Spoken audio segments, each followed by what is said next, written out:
ส้นแบนใช่ไหมคะใช่เอาเส้นแบนน้ำนะคะจะมีกลืนหัวใจตับไส้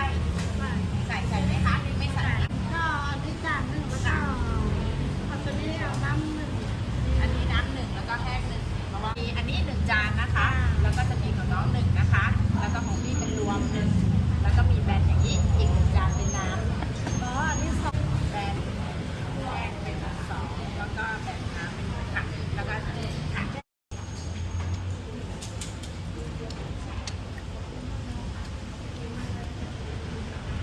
เนี่ยโอเลี้ยงค้างแซ่บ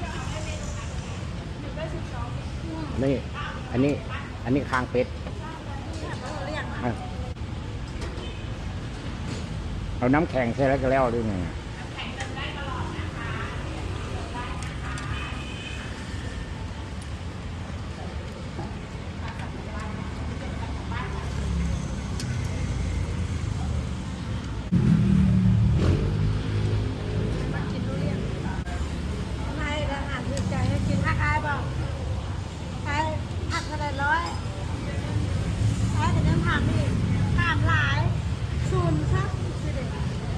ไส้มันแซ่บเพราะว่าแซ่บ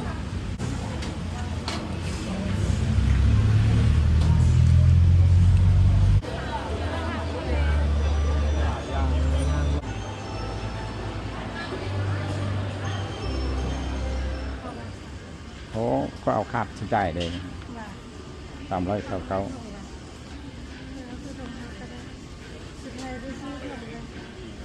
399บาท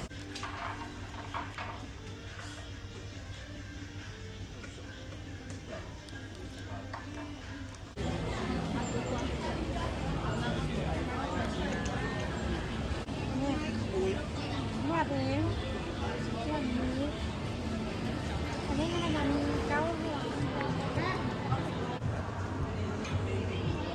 176,000 บาทซื้อของขวัญให้เลย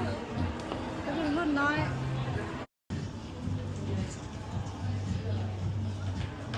8,500ค่ะ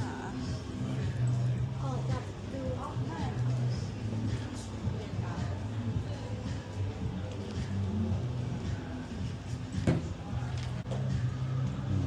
งามละสิ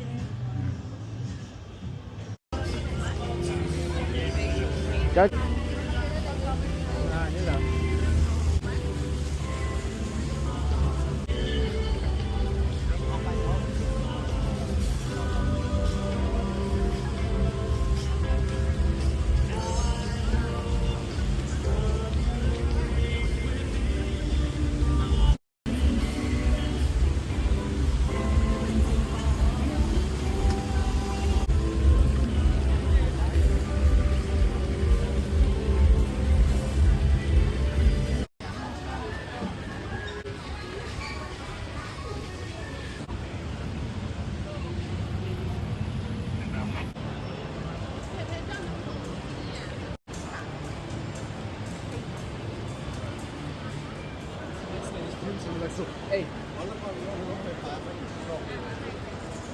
เป็นรถไฟฟ้าสายอะไร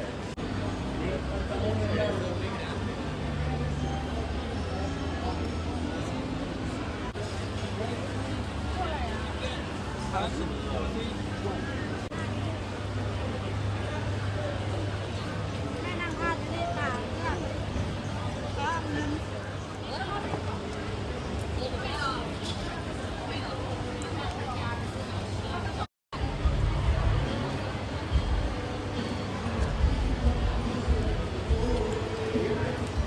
แซ่บบ่ตำมัวตำทะเลมุกกินอ่ะโดเรียนอ่ะกา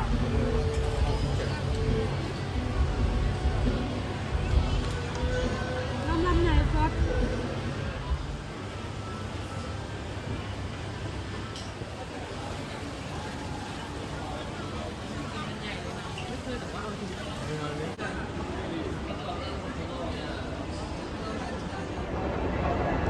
แม่ซื้อกระเป๋าจังหวะ ลุยส์วิตตอง ลูกเลยนะ